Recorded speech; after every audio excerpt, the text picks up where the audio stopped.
It's Master Kane, and I just wanted to bring up a topic that I've heard from many places, and many people talk about the original 3 Egyptian gods. Yeah, I only actually physically own 2 of them. Everyone, in previous tournaments I've read and comments online, the Egyptian gods should be illegal, they should stay illegal, they're too overpowered. I don't believe that's the case anymore.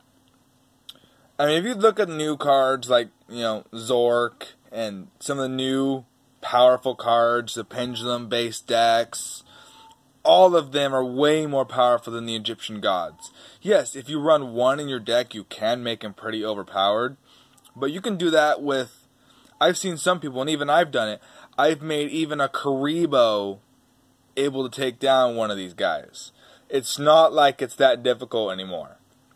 I mean, if you start with Obelisk the Tormentor, he can tribute 2 monsters to destroy all monsters the opponent controls, but then he can't attack. He's got 4,000 attack points. Hell, there's so many cards now that would be immune to his effect, to be more powerful than him.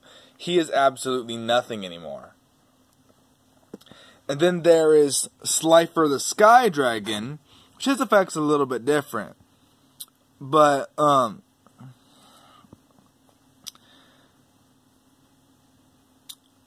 basically, when you normal summon him, you have to pay all of your life points but a single measly 100. And yes, I run him in a deck that I am working on, and if you looked at it, saw a previous video of mine, my Psychic deck, it runs entirely on paying life points and gaining. I have ran him and had him have over 18,000 attack points. But, one downside to that, 1 single card can be activated. There's many cards do the same thing. If you just run a card that simply does damage to the opponent's life points after this card is summoned, that card is basically useless. You have to pay everything you have to use him.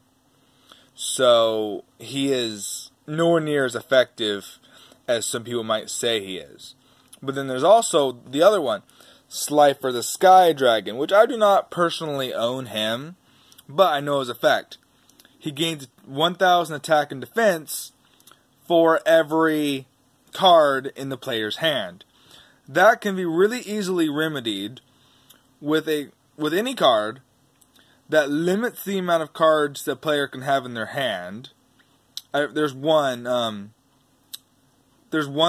trap or spell card out there, I forgot the name right off the top of my head, but it limits both players' hands to 3 cards. Do that, then he has a maximum attack of 3,000. Very easily overpowered. And another thing about Slifer is he can, whenever an opponent summons a monster in attack position, he lowers whatever the attack of that position monster is by 2,000 points. And then if it reduces it to 0, it destroys it. But his attack points is only equal to whatever, how many amount of cards you have in your hand. So if you force an opponent to discard their entire hand, they pretty much have a 0 attack point monster on the field. Which, send a Karibo after that, you even win. But that's just one thing about the Egyptian gods. Yeah, they're still nice and they can be powerful in the right decks. But just like any other card out there, there's so many cards that can equal the power of the Egyptian gods or exceed it. It just depends on how you run it. It's not the fact that it's overpowered by itself. If you were to run any of these god cards in a deck that does not complement them and does not require them, you can kill yourself. In Raw, you don't get him to the middle of the game or whatever. You only have 4,000 life points left. You lead him with not very many attack points. But if you run him in a deck like I do, that you continually gain life points, he can be extremely powerful.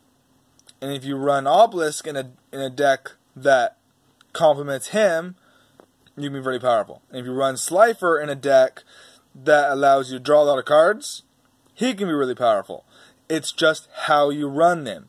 I'm tired of hearing people say, that card is way too powerful, it should never be used. But yeah, that's just my opinion on it.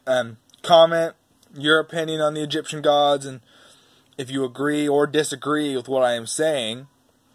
And, after all, it is just my opinion.